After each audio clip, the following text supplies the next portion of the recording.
কই ছেলে, কই মেয়ে, কই পরিবার, কই আপনজন, কেউ নাই। আজ যদি মরণ হয়, আমার গায়ের গেঞ্জিটা বেলেট দিয়া আপনজনেরা কেটে কেটে রেখে দিবে না গেঞ্জি দিয়ে দিবে? আমার হাতের ঘড়িটা হাতে দিয়ে আর একজনে বলবে এটা আমার। আমার মোবাইল হাতে নিয়ে বলবে এটা আমার। মনে মনে ভাবি অমুকে আমার কাছে, আসলে চিন্তা করে দেখেন আমিও কিন্তু আমার না, আমিও। এ দুনিয়ায় সবই পার, কবর যে তোর আসল ঘর। এ দুনিয়ায় সবই পার, কবর যে তোর আসল ঘর। কেমনে সেথায় থাকবি পরে, শুধুই মাটির বিছানা।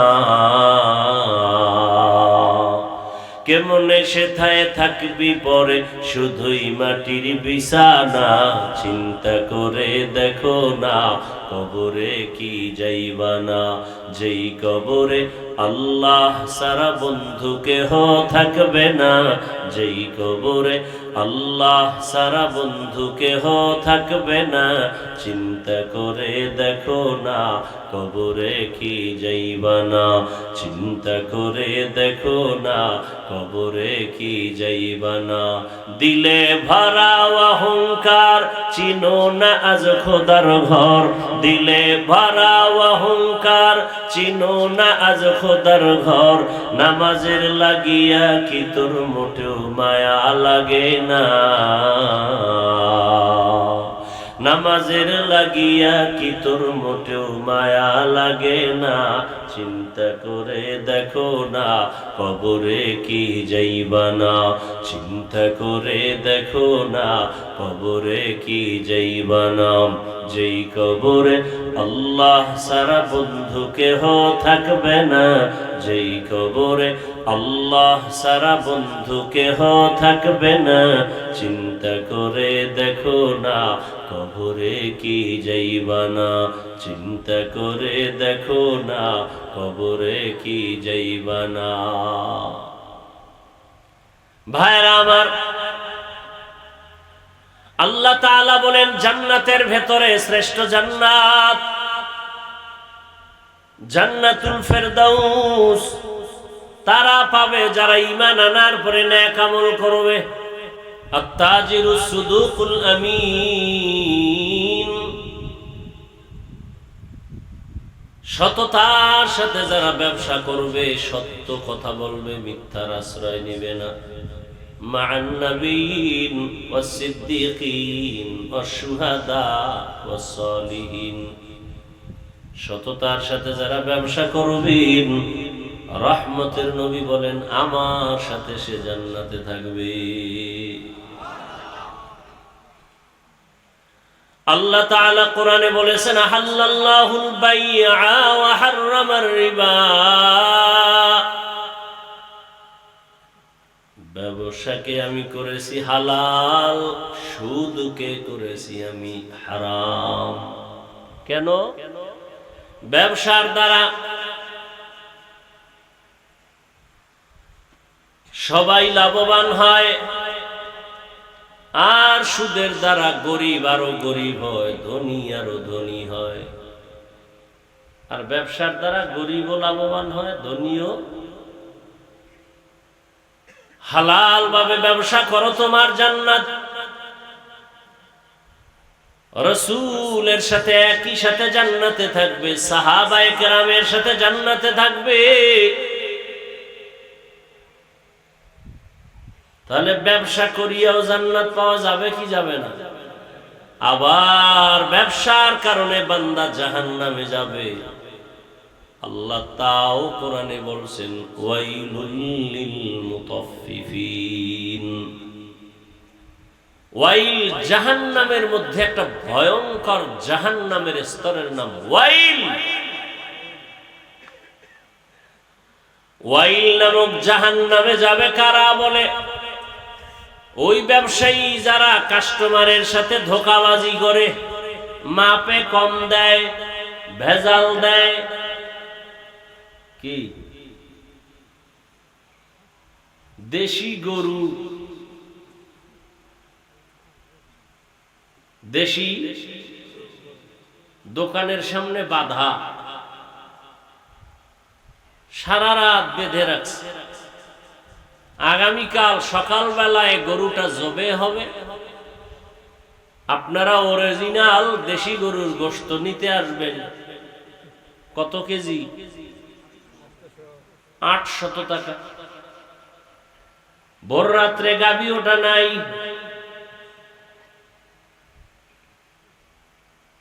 কোন পাহাড়ের জঙ্গল থেকে বস্তা ভরে গোশত নিয়া অন্যটা দিয়া দেয়। আবার অনেক জায়গায় ধরা পড়ছে গরু দেখাইয়া ঘোড়ার গোশত দেয়।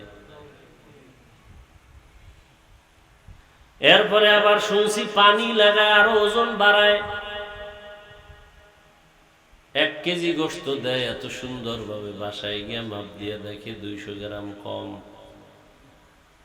কি ধোকা কাকে বলে? লিচু বেছে লিচু, এই ভালোটা দিও, কয় দিও। হুজুর আপনার সাথে গিয়ে এই 2 নম্বরে চলেনি, গুইনা দাও। কয় না হুজুর আপনার জন্য বেশি দেওয়া আছে। 100 লিচু, বাসায় গিয়ে দেখে 10টা নাই, মাঝখানে জিনেরা খেয়ে ফেলেছে। যারা সৎভাবে ব্যবসা করবে এদের সুসংবাদ রাসূল দিয়েছেন, নবীদের সাথে জান্নাত। আর যারা ঝামেলা করবেন এই ব্যবসায়ীরা ওয়াইল নামক জাহান্নামে যাবে। ওয়াইল, আরো এই ওয়াইল নামক জাহান্নামে কারা কারা যাবে? ওয়াইলুল লিকুল্লি হুমাযাতিল লুমাযাহ, আসেনি? যারা মানুষের গীবত পেছনে বলে, দোষ বলে, তারা ওয়াইল নামক জাহান্নামে যাবে। একটা হলো দোষ করছে ওইটা পিছনে বলার নাম গীবত, পরনিন্দা। আর একটা হলো কোনো দোষই নেই, বানাইয়ে একটা অপবাদ দেওয়া। এই দোনো দল ওয়াইল নামক জাহান্নামে যাবে। আর কারা যাবে? ওয়াইলু ইয়াউমাইযিল লিল মুকাজ্জিবিন, মিথ্যাবাদীরা ওয়াইল নামক জাহান্নামে যাবে। মিথ্যাবাদীরা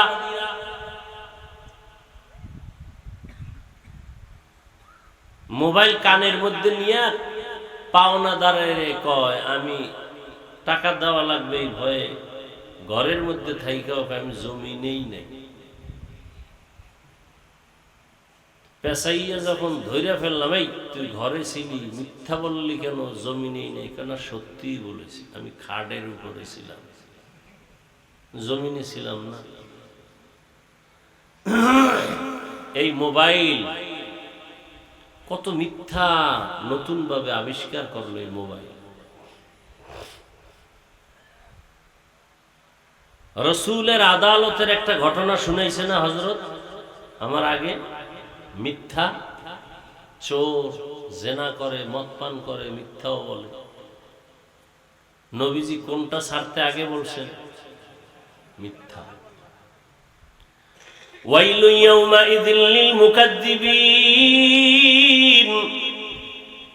মিথ্যাবাদীর জন্য ওয়াইল নামক জাহান্নাম।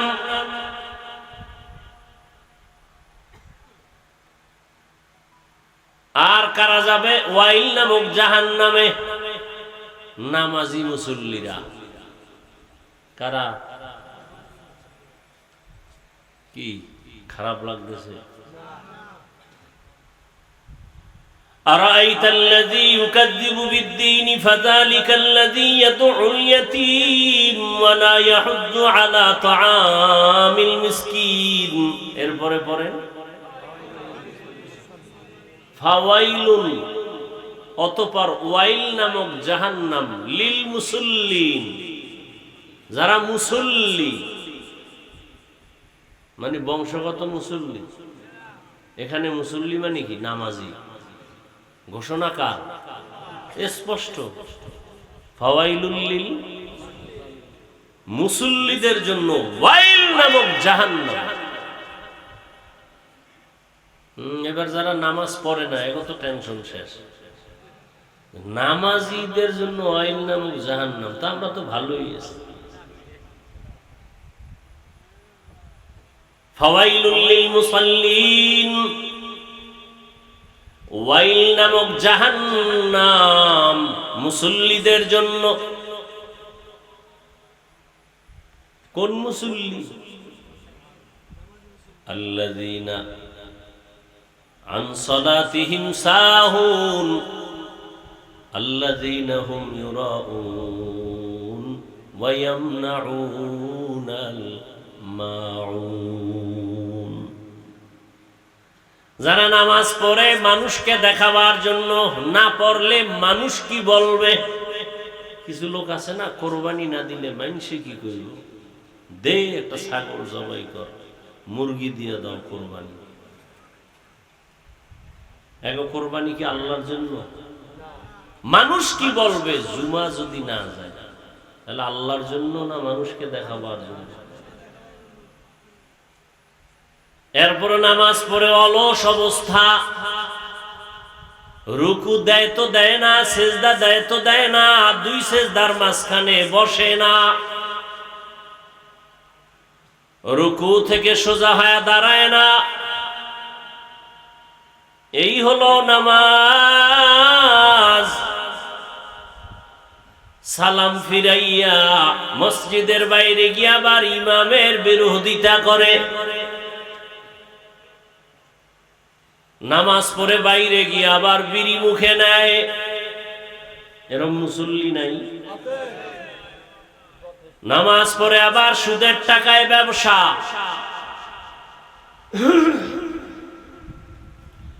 নামাজও পড়ে মিথ্যা কসম কাটে, মিথ্যা কথা বলে। এমন নামাজীদের জন্য জান্নাত কি? ওয়াইল নামক জাহান্নাম। মাকুন সুসতি নামাজে পাঞ্জগানা ফাওয়াইলুল লিল মুসাল্লিন আল্লাযীনা মুমিনারা নামাজ ইমদাদ দা ইস্তাঈনু আয়াতে কুরআন বখা আয়াতে কদ আফলাহারা ইয়াদ কুন কুর কুন্দর মানি আজদিল সাদিকুন। এই তোরা কই যাও? হেদায়েত পাইয়া ফেলাইছো? হ্যাঁ, মোনাজাতের আগে হেদায়েত ক্লিয়ার? চিন্তা করে মরাডারে মারো কেন, কয় লড়ে কেন?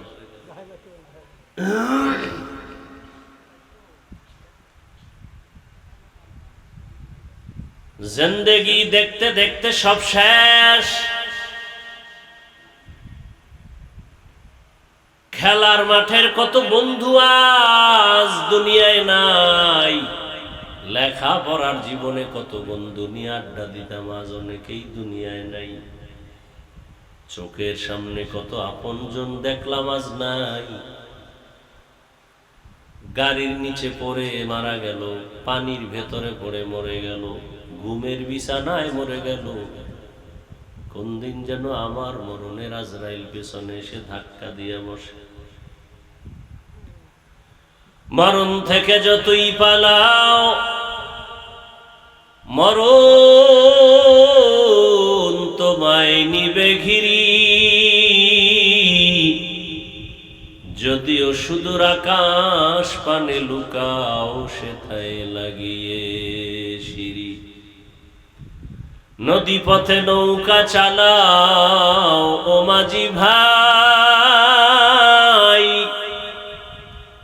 বেলা ডোবার আগে আমি ওপার উঠতে চাই। ডুবে গেলে বেলা রে আর উঠে না, ভেঙ্গে গেলে মেলা রে আর জমে না।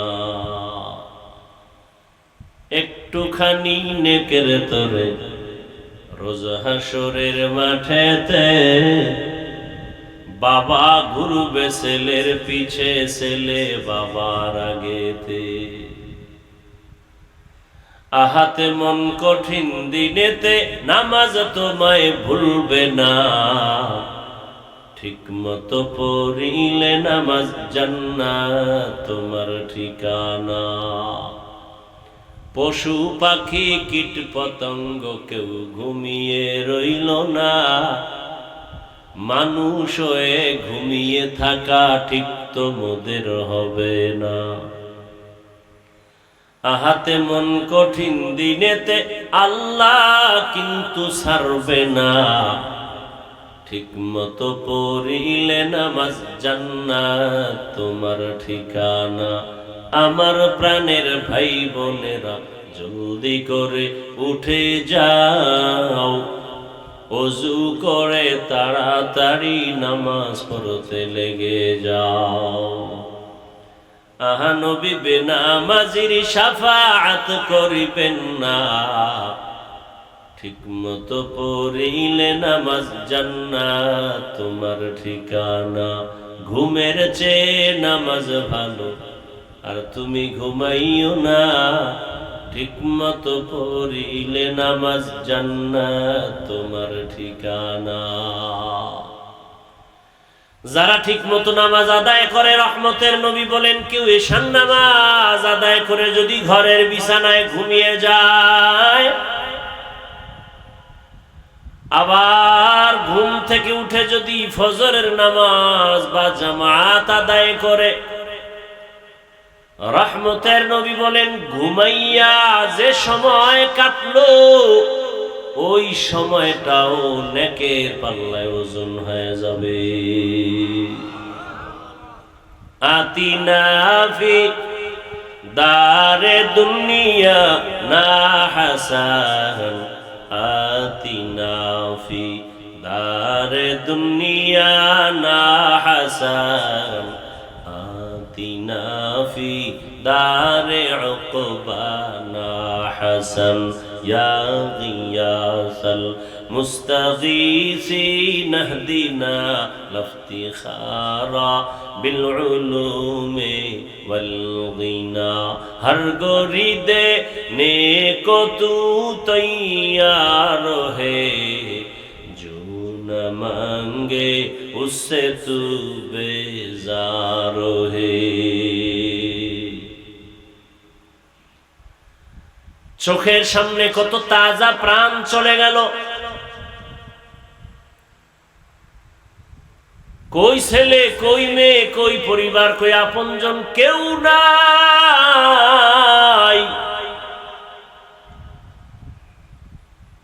আজ যদি মরণ হয় আমার গায়ের গেঞ্জিটা বেলেট দিয়া আপনজনেরা কেটে কেটে রেখে দিবে না গেঞ্জি দিয়ে দিবে? আমার হাতের ঘড়িটা হাতে দিয়ে আর একজনে বলবে এটা আমার, আমার মোবাইল হাতে নিয়ে বলবে এটা আমার।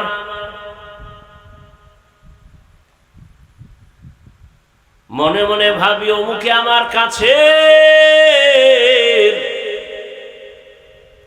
আসলে চিন্তা করে দেখেন আমিও কিন্তু আমার না, আমিও। এ দুনিয়ায় সবই পার, কবর যে তোর আসল ঘর। এ দুনিয়ায় সবই পার, কবর যে তোর আসল ঘর। কেমনে সেথায় থাকবি পরে শুধুই মাটির বিছানা, কেমনে সেথায় থাকবি পরে শুধুই মাটির বিছানা। চিন্তা করে দেখো না কবরে কি যাইবা না, যেই কবরে আল্লাহ সারা বন্ধু কেহ থাকবে না, যেই কবরে আল্লাহ সারা বন্ধু কেহ থাকবে না। চিন্তা করে দেখো না কবরে কি যাইবা না, চিন্তা করে দেখো না কবরে কি যাইবা না। দিলে ভরা অহংকার চিনো না আজ খোদার ঘর, দিলে ভরা অহংকার চিনো না আজ খোদার ঘর। নামাজের লাগিয়া কি তোর মোটেও মায়া লাগে না? নামাজের লাগিয়া কি তোর মোটেও মায়া লাগে না? চিন্তা করে দেখো না কবরে কি যাইবা না? চিন্তা করে দেখো না কবরে কি যাইবা না? যেই কবরে আল্লাহ সারা বন্ধু কেহ থাকবে না, যেই কবরে আল্লাহ সারা বন্ধু কেহ থাকবে না, চিন্তা করে দেখো না কবরে কি যাইবা না? চিন্তা করে দেখো না কবরে কি যাইবা না? ভাইরা আমার, আল্লাহ তাআলা বলেন জান্নাতের ভেতরে শ্রেষ্ঠ জান্নাত জান্নাতুল ফেরদাউস তারা পাবে যারা ঈমান আনার পরে নেক আমল করবে। নেক আমল, 5 ওয়াক্ত নামাজ আদায় করো, নেক আমল। মা বাবার খেদমত করো, নেক আমল। অর্থাৎ আমল মানি কাজ, নেক আমল মানি ভালো কাজ। বান্দা তোমার হাত ভালো কাজে ব্যবহার করো, জান্নাতুল ফেরদাউস। চোখ দুটো তুমি ভালো কাজে ব্যবহার করো, বিনিময়ে জান্নাতুল ফেরদাউস। চোখ আছে দেখার জন্য, মনে যা চায় তাই দেখবে, এটা হতেই পারে না, সীমাবদ্ধ দেওয়া আছে, এর বাইরে চাওয়া যাবে না। হাত দিয়া ধরো, তবে মনে যা চায় তাই ধরা যাবে না। আল্লাহর নিষেধ এবং আদেশগুলো মেনে তোমাকে স্পর্শ করতে হবে। ভাইরা আমার, এখন আমাদের ঈমান কতটুকু হইলে আমরা কামিয়াব, সফল, এটা মাপকাঠি দরকার। ইমাম সাহেব হুজুরের ঈমানের মতো হইলে আমি সফল, না মুয়াজ্জিন সাহেব হুজুরের ঈমানের মতো হইলে সফল, না কোন পুলিশের ঈমানের মতো, না কোন চোরের ঈমানের মতো? আল্লাহ কোরআনে বলে দিয়েছেন না, আমিনু কামা আমানান নাস। সাহাবায়ে কেরামের ঈমানের মতো ঈমানটা আনো। কাদের মতো? সাহাবায়ে কেরামের ঈমান। সাহাবায়ে কেরামের ঈমান কত মজবুত! সারা রাত যদি বয়ান করি শেষ করা যাবে না। 10 জন সাহাবা জান্নাতের ওপেন টিকেট পেয়েছেন। কয়জন? জানা থাকলে বলবেন প্রথম কার নাম? আবু বকর সিদ্দিক রাদিয়াল্লাহু আনহু, দ্বিতীয় হযরত ওমর ফারুক রাদিয়াল্লাহু আনহু। এই একজনের ইতিহাস বললে কি শেষ হবে? কে সে আবু বকর?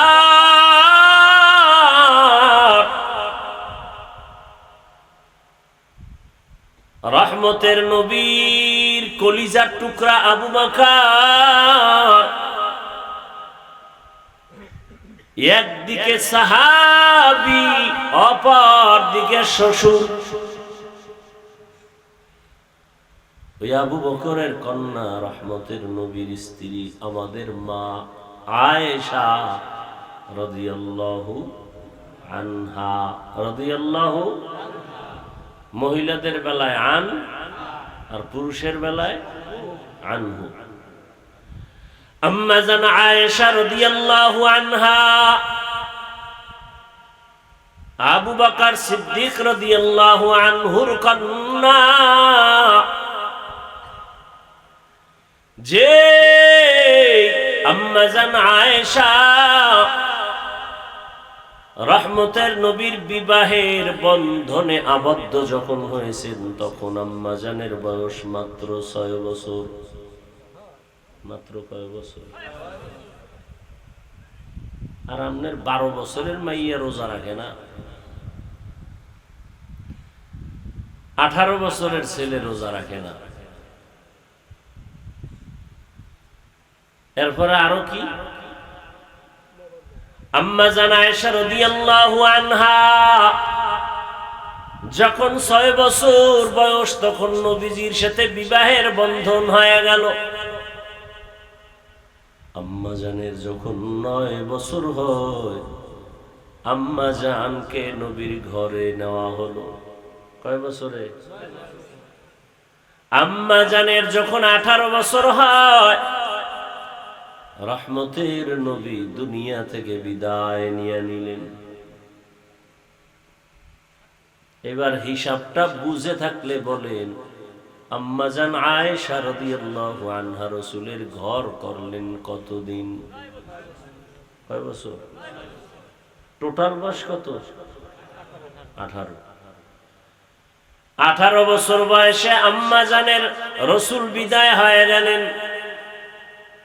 আরামগো দেশের বোনদের 18 বছরে বিয়েই হয় না। কি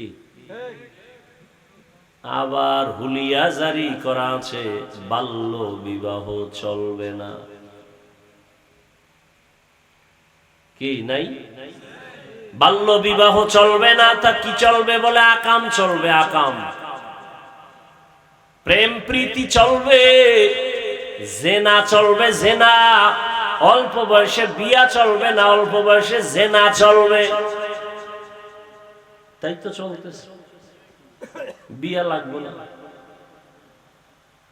চোখে দেখতে পারি কিনা জানি না, এমন একদিন আসবে নিজে দেখেন না, সামনে আবার আসবে। বছরে বছরে কিছু দিবস আসে আমগো, জেনার দিবস, জেনা হয় ওই দিন। যেমন একটা দিন আসবে ভ্যালেন্টাইন্স ডে, ভালোবাসা দিবস। সবাই ওই দিন ভালোবাসার নামে সীমা লঙ্ঘন করে অপরাধে লিপ্ত হয়ে যায়। এগুলো বিধর্মীরে যদি বয়ান করতাম না, ওরা সব তওবা করে আল্লাহর দিকে আগায় যায়। মুসলমান ঠিক হয় না। দেখেন না, এখানে সব মুসলমান, এক আল্লাহর গোলাম, এক রসুলের উম্মত। আপনার আমার আল্লাহ এক, নবী এক, কোরআন এক, কাবা এক, ধর্ম এক, কালেমা এক। অথচ পোশাক কেন আলাদা?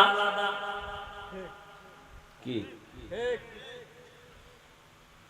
হিন্দুদের পোশাক আমাদেরটা আলাদা হবে, কিন্তু আমরা মুসলমানের পোশাক কেন আলাদা? হয়তো সবাই প্যান্ট শার্ট টাই পরি, আর যদি মনে ভাবেন যে না প্যান্ট শার্ট টাই চলবে না, তো সবাই এই মদিনার পোশাক পরি। কি কোন চালাক যদি বলে, হাফিজ ভাই প্যান্ট শার্টটাই পরি চাকরি ঠিক রাখার জন্য, অফিসে গেলে প্যান্ট শার্টটাই লাগে, উপায় কি? আচ্ছা মেনে নিলাম 1 মিনিটের জন্য। আল্লাহর ঘরে কেন? কি আল্লাহর ঘর মসজিদে যাবেন আগামীকাল জুমআয়, সেখানে কেন প্যান্ট শার্টটাই? সেখানে কেন মদিনার পোশাক নাই?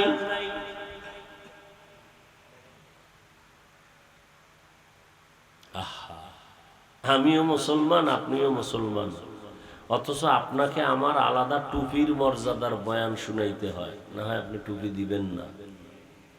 দাড়ির বয়ান দিতে হয়, না হয় আপনি দাড়ি রাখবেন না। তা আপনি কত বড় ভিআইপি মুসলমান যে আমি দাড়ি কাটতে চাই না আর আপনি রাখতে চান না, আমি টুপি খুলতে চাই না আপনি টুপি দিতে চান না। লজ্জা! মানে কেমন মুসলমান যে টুপি দিতে লজ্জা? আপনি কেমন মুসলমান দাড়ি রাখতে লজ্জা? তাহলে আল্লাহর কাছে মোনাজাত দেই, আমগো কাছে দোয়া চাও যে আল্লাহরে মাইয়া বানাই দাও ঘুমের ভিতরে। ও মেয়েদের মতো সাজতে চায়। কথা বলেন না, আল্লাহ দাড়ি দিয়ে ভুল করছে ওরে, নাহলে কামায় কেন? মেয়েদের গালে দাড়ি নেই, এর গালে দাড়ি কেন? আল্লাহ ভুল করে ফেলাইছে। হ্যাঁ, তো কামায় কেন? জুয়া আমনের চেয়েও দুর্বল। ওটি হারবাল খায়, নাইলে মরে যেত কত আগে। লজ্জা শরম নাই তো।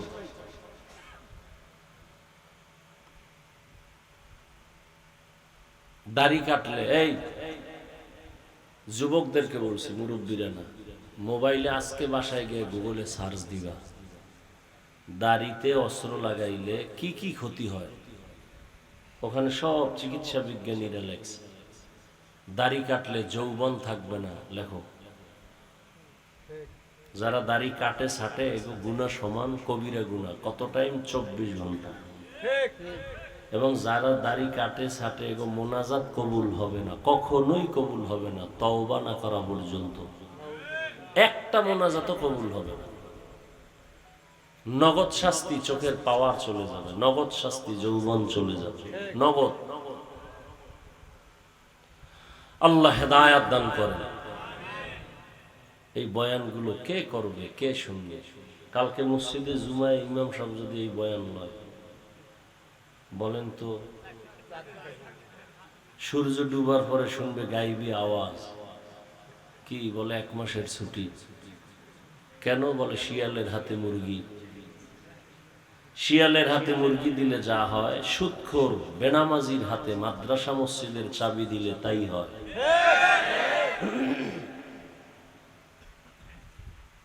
আল্লাহ হেদায়াত দান করুন। ওদিকে সুদখোর হে মসজিদের সভাপতি নাই, অথচ সুদখোরের গুনাহ কি? 24 ঘন্টা তার আপন মায়ের সাথে জেনা জেনা জেনা জেনা।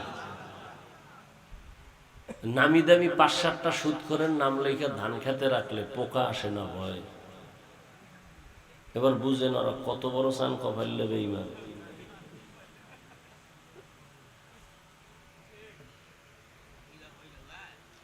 রাগ করতেছেন না? অন্যায় করবেন আর বললে রাগও করবেন। আহা, আজকে মুসলমানের এত বয়ান, তাবলীগের বয়ান, পীর সাহেবদের বয়ান, জুমার বয়ান, 12 মাস খালি নাই নাই নাই। আগামী রোজার আগের দিন পর্যন্ত 8 তারিখ ফেব্রুয়ারি তারাবি, 9 তারিখ প্রথম রোজা, 7 তারিখ পর্যন্ত প্রোগ্রাম, ডেলি 2টা 3টা কইরা সব বয়ান কাগজের না মুসলমান। অথচ সারা বছর না, 6 মাস যদি হিন্দুদের পাড়ায় গিয়ে আমি বয়ান করি, ইনশাআল্লাহ সব মদিনার পাগল হয়ে যাবে, মুসলমান হবে না।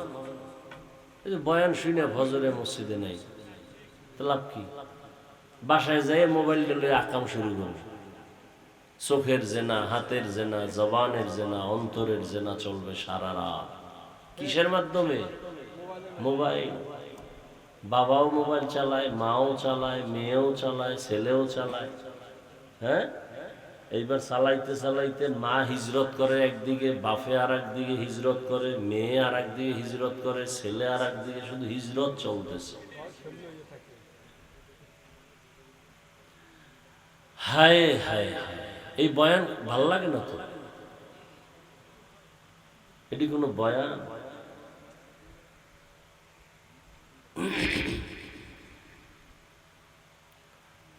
অথচ তোমার মতো যুবক তাকায় দেখো, ওসমান হাদি রাস্তা দিয়ে হাঁটে,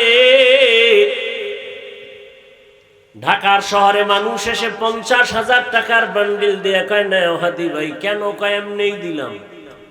তোমারে দিছে নি কেউ 10 টাকা? তোমার চরিত্র কেমন? তুমি সারা রাত মোবাইলে অন্যায় করবা, গুনাহ করবা, এমবি নাই, এমবি ঢুকাইতে টাকা লাগবে, টাকাও নাই। এবার বাবার টাকা চুরি করো, মায়েরটা চুরি করো। কত বড় চরিত্রবান বেয়াদব! মায়ের টাকা চুরি করে, বাবার টাকা চুরি করে। কেন? মোবাইলে এমবি ঢুকাবে। সারা রাত কি করার জন্য? গুনাহ করার জন্য, গুনাহ করার জন্য। কেমন অভিশপ্ত সন্তান যে সন্তানের অপরাধের কারণে মা লজ্জায় মুখ দেখাতে পারে না এলাকাবাসীর কাছে। কই তোমার ছেলে নয় বেয়াদবটা, ওই ছেলের মা তুমি। মা লজ্জা পায় পরিচয় দিতে, ছেলের চরিত্র এত খারাপ। বাবা বাজারে উঠতে পারে না, ছেলের চরিত্র এত নষ্ট, অভিশপ্ত সন্তান। এর পেছনে মা বাবারও কিছু দুর্বলতা শুরু থেকে ছিল। নবীজি বলছিলেন 7 বছর বয়সে বাচ্চাকে নামাজের মুসাল্লায় উঠায়া দাও, 10 বছরের বেত নাও, বেত শাসন করো, শোষণ না, কি শাসন করে নামাজ পড়াও, পড়ায় নাই। ওই যে বললাম একটু আগে, 6 বছর থেকে রোজা ছাড়ি না। আমার 6-7 বছরের মেয়ে এই বছর একটা রোজা ভাঙে না, জ্বর কি উঠাবো না, একদিন উঠাই নেয় না, খায় রোজা রাখছে, একটাও ভাঙে না। কয়টা গেছে রোজা? একটাও ভাঙে না। আর আপনার 15 বছর 16-17 বছরের ছেলে মেয়ে রোজা রাখে না। আপনি কেমন বাপ? ইসলামটাকে আপনি খেলনা মনে করছেন? এত সহজ সন্তানের খেদমত পাবেন, এত সোজা। এমন সন্তান তো আপনাকেই বানাতে হবে। আমি চোখ গরম করলে সন্তান কথা বলার সাহস পায় না, আর আপনি সন্তান বলে এখন মোবাইল দাও, আপনি দৌড়ায় গেছেন। রাত্র 3টায় বলছে এখন আমার এটা খাইতে মনে হচ্ছে, আপনি বাজারে গেছেন। এত দয়া। আর আমার সন্তানকে বলছি মাদ্রাসা আমি কষ্ট করে লেখাপড়া করছি, কষ্ট করে পড়বি, এলেমে বরকত হবে, কোনো ভোগ বিলাট চলবে না, ভালো খানা দানা চলবে না। রসুল জীবনে কষ্ট বেশি করছেন, এজন্য দ্বীন ইসলাম বেশি রওনক হয়ে গেছে। এই ইলমের জন্য, কোরআনের জন্য, দ্বীনের জন্য, ঈমানের জন্য, আমলের জন্য কষ্ট করে নাই কি? আজকে আমাদের হুজুরদের ব্যাপারে এত বিপদ কেন? আমরা তো হিন্দুদের গালি দেই না, খ্রিস্টানকে গালি দেই না, ইহুদিকে গালি দেই না, বয়ান করি মুসলমানকে, এরপরও সব আমাদের বিরুদ্ধে। কারণ কি? কারণটা কি? আমার বিরুদ্ধে অভাব নেই, অমুকের বিরুদ্ধে অভাব নাই, তাবলীগের বিরুদ্ধে অভাব নাই, চরমনের বিরুদ্ধে অভাব নাই, কওমি মাদ্রাসার বিরোধিতা করতে অভাব নেই। কারণ কি? আমি তো চ্যালেঞ্জ দিছি বাংলাদেশে, চরমনের দ্বারা ইসলামের কোনো ক্ষতি হয়েছে কিনা প্রমাণ দেওয়া। আমি চরমনের বিরুদ্ধে রাস্তায় নামবো। তাবলীগের দ্বারা এ দেশের ইসলামের কোনো ক্ষতি হয়েছে কিনা প্রমাণ দেওয়া, আমি তাবলীগের বিরুদ্ধে নামবো। পারে নাই কেউ দিতে, তাহলে বিরোধিতা কেন তাবলীগের? ও তাবলীগওয়ালাদের স্লোগানে মানুষ দাড়িওয়ালা হয়, তোমার পছন্দ লাগে না। চরমনের বয়ানে মানুষের দিল নরম হয়, কান্না, সেটা তোমার ভাল লাগে না। মানে শয়তান দখল করেছে তোমাকে।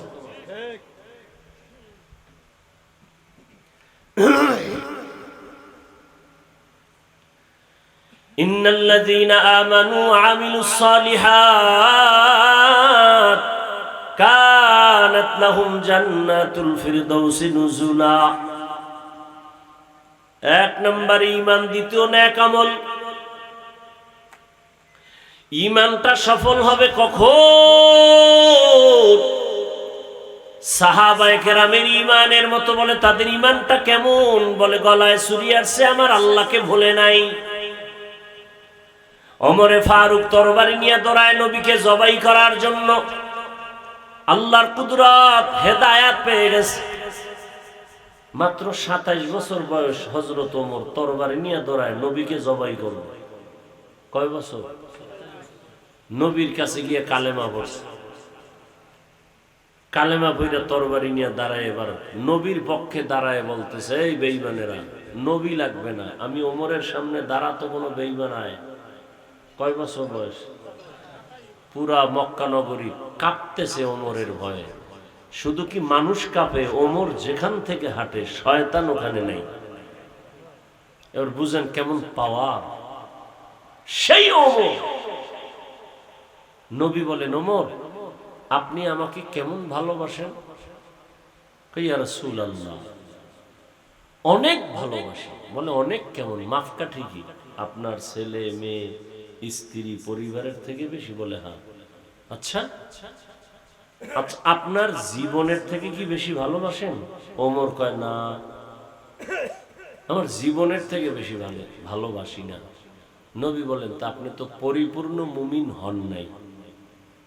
ওমর বলে, ইয়া রাসূলুল্লাহ, তো কেমনে হবে? বলে জীবন থেকেও আমাকে ভালোবাসতে হবে। ওমর বলেন, আল্লাহর কসম আমি আমার জীবন থেকে আপনাকে ভালোবাসি। এই হলো ঈমান। অর্ধ জাহানের রাষ্ট্র চালায় হযরত ওমর, অর্ধ দুনিয়া তদানীন্তন সময় দিনের বেলা বিচার করে। ওমরের ভয়ে রোম সম্রাট কাঁপে। গোয়েন্দা বিভাগের লোকেরা কয়, ওমরের এত পাওয়ার কেন, দেখো তোর বডিগার্ড কত সব। গোয়েন্দা বিভাগের লোকেরা বলল, একটা বডিগার্ডও নেই, একা একা ঘুরে। কত মাইরে ফেলা, কে পারবি মারতে, পুরস্কার দেয়া হবে। ঠিক আছে। এইবার ওমরের মারার জন্য তরবারি নিয়ে দুশমন ঘুরতেছে, সুযোগ পেলে মারবে, কোথায় একা পাওয়া যায়। খবর পাইয়া শুনে ওমর একটা পাহাড়ের পাশে একটা খালি ময়দানের ডান হাতের বালিশ বানায় ওমর ঘুমাচ্ছে একা। কিন্তু ওমরের কাছে একটা তরবারি কিন্তু সবসময় থাকে, উল্টা পাল্টা হইলেই ভিড়া। নবীর কাছে গেছে বিচারের জন্য, একজন মুমিন আর একজন বেঈমান আর একটা মুনাফিক মুসলমান। নবী ফয়সালা দিছে, বেঈমানের পক্ষে গেছে, মুসলমান নামদারি মানে নাই। এইবার কথা কারে মানো, ওমরের মানি, মুহাম্মদের বিচার মানি না। মুসলমান কইতেছে, বিধর্মী মাইনা নিছে মুহাম্মদেরটা, কিন্তু কে মানে নাই? মুসলমান। মুনাফিকটা মানে নাই। মুনাফিক না মাইনা কয়, কারে মানবা? কয় ওমরের। কয় লও ওমরের কাছে। কয় বিধর্মী, আপনাদের নবী ফয়সালা দিছে, আমি মানছি, কিন্তু আপনার জাতি ভাই মুসলমান মানে নাই। এই তুই কি মানবি? আপনার ফয়সালা। কয় হইয়া পড়, রসুলের পরে যদি বিচার লাগে তা আমার কাছে আসছো, হ্যাঁ তা শো, তোর বাড়ি পরে একটা বাড়ি কল্লা নাই, জাগাত।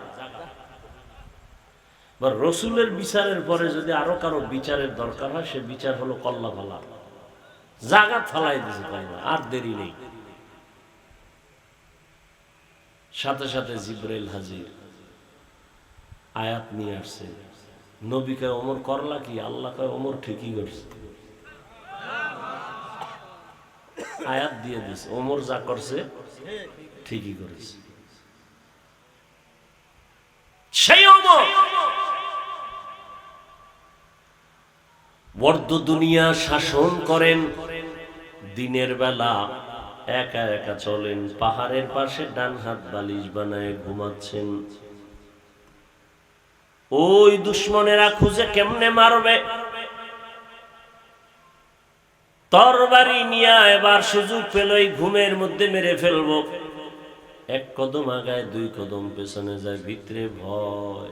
দেখছেন আসলে আল্লাহওয়ালা যারা, এগো কোনো অস্ত্র আছে, কিন্তু সন্ত্রাসীরাও ভয় পায়নি। বাইরে বইয়া হুজুরের এই করবো সেই করবো, সামনে আসলে মোমের মতো নরম। সামনে আসলে হুজুর দোয়া করেন,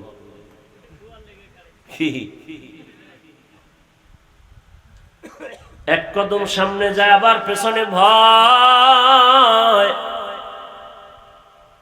আবার চিন্তা করে কিসের ভয়, ওমর একা ঘুমাচ্ছে, মেরে ফেলবো। কাছাকাছি গিয়া এক পর্যায়ে দেখে ওমর একা ঘুমায় না, চারপাশে একটা জঙ্গলের বাঘ ঘুরে ঘুরে পাহারা দিতেছে। দেখে আর তরবারি ফিরে গেছে। ওমর তাকায় দেখছে, ও তো অবস্থা খারাপ। কি ব্যাপার? কথা হয় না। ভয় পায় না, কি সমস্যা? কি? আরে ভয় পায় না, দিগাও। কে পাঠাইছে? রোম সম্রাট। তো তরবারি পড়লো কেন? কয় ভাবছিলাম আপনি একা, এসে ভয় পেয়ে গেছে। তাহলে আপনার মতো ব্যক্তিকে যদি বাঘ পাহারা দেয়, তাহলে আপনার মতো পাওয়ারওয়ালা পৃথিবীতে কেউ নাই। আপনাদের ইসলামের পাওয়ারটাই আসল, আমাকেও মুসলমান বানায় না।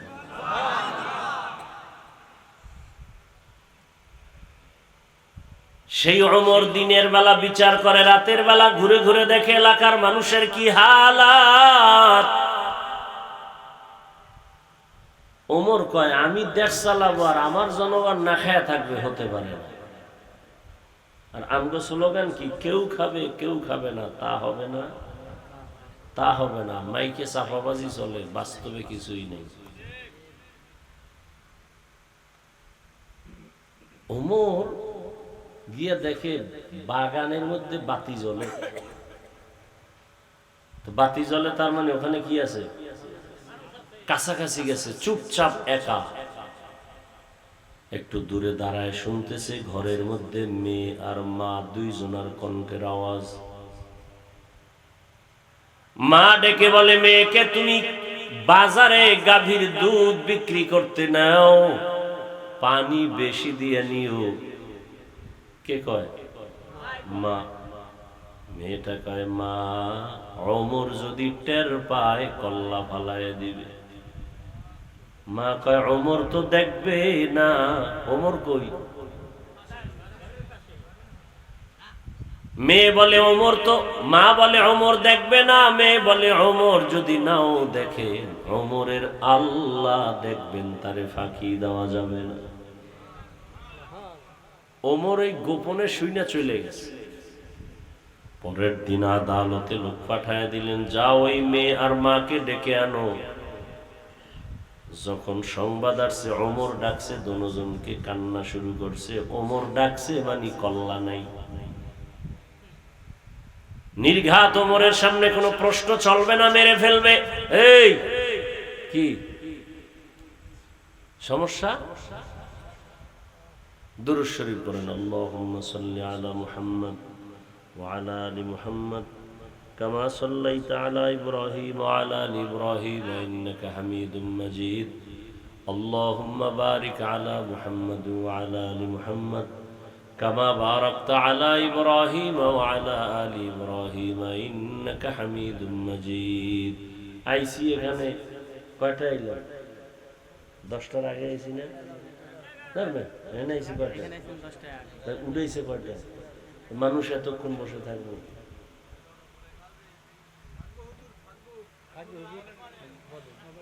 আমি গদবান্দা ওয়াজ করতে পারি না। আপনি ওয়াজ শুনবেন না, আমি জোর করে শুনব, এত ঠেকাটা কি? জান্নাতে নেওয়ার ক্ষমতা কাউরে আল্লাহ দিছে নাকি? তো আপনারা আমার জোর করে বয়ান শোনাতে হবে কেন? আপনি বাসায় যাইবেন, ঘুমাইবেন, আমার ঘুম নাই। কুয়াঠিয়া বয়ান করবো। কুড়িগ্রাম থেকে আসছি, সারা রাত গাড়িটাই না, ফজরের নামাজ পড়ছি বাসায়, জ্বর, গলা বসা, কাশি, অ্যান্টিবায়োটিক খাইয়েছি। আপনি যদি না শুনেন তো আমার তো ধাক্কা দিয়ে বয়ান শুনাইতে হবে। এত ঠেকা কেন? রিজিক কি অজে দেয় না আল্লাহ দেয়? এ দেশে অজ না চললে সব না খায় মরবে। পিপিলিকার খানা কে দেয়? গরুর খানা কে দেয়? আপনি বাসায় যাবেন আর আমি এনে অজ করবো। এত ঠেকার ওয়াজ আমি করি না।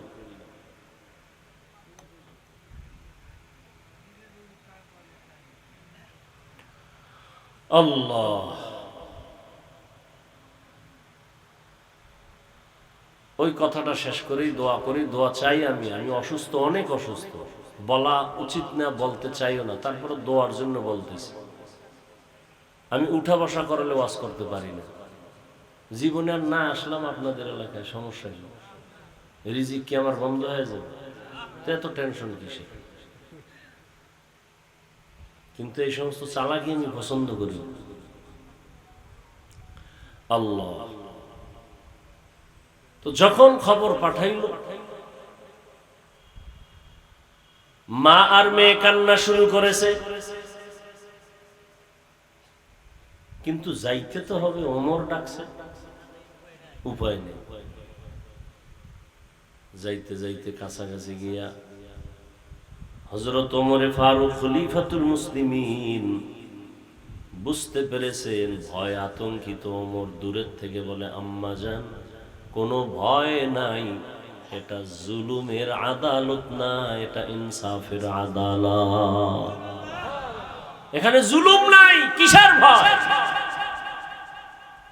এইবার মেহমানদারি করাইয়া ওমরে ফারুক রাদিয়াল্লাহু আনহু বললেন, আম্মা জান, আপনার সান কপাল, আমি আপনাকে একটা সুসংবাদ দেওয়ার জন্য ডেকেছি। আপনার কপাল এত ভালো, আপনার ঘরে একটা চাঁদের আলো কন্যা পেয়েছেন, যার মধ্যে আল্লাহর ভয়, তাকওয়া বেশি, ঈমান মজবুত। আম্মা জান, আপনি যদি রাজি হন, আমি আপনার মেয়েটাকে আমি ওমরের ছেলের জন্য বউ বানাতে চাই। এমন একটা মেয়েকে আমার ছেলের বউ বানাতে চাই। মা খুশি না বেজার? সেই বিবাহ হলো, আর সেই মেয়ের ধারায় আসছে আর একটা চাঁদের আলো, ওমর ইবনে আব্দুল আজিজ।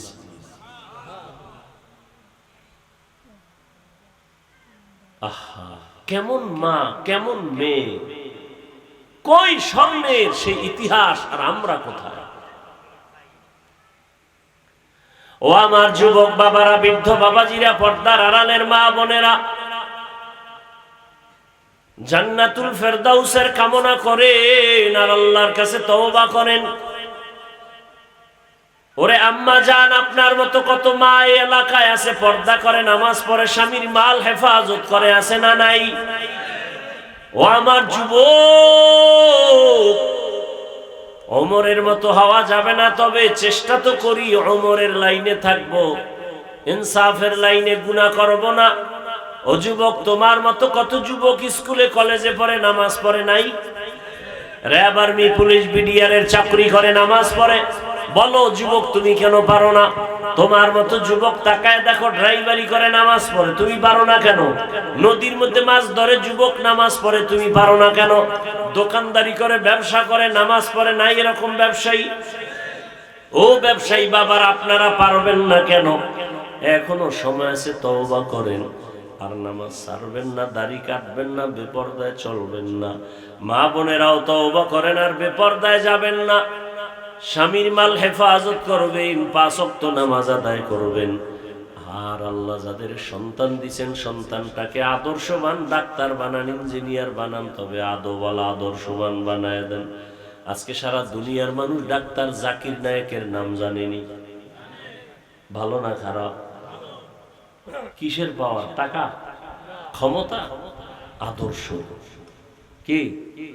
আবার আমগো দেশের তাসলিমা নাসরিন, সেও ডাক্তার, কিন্তু নামও শুনতে কেউ পারে না। অতএব আমি চাই আদর্শবান ডাক্তার, আদর্শবান ইঞ্জিনিয়ার,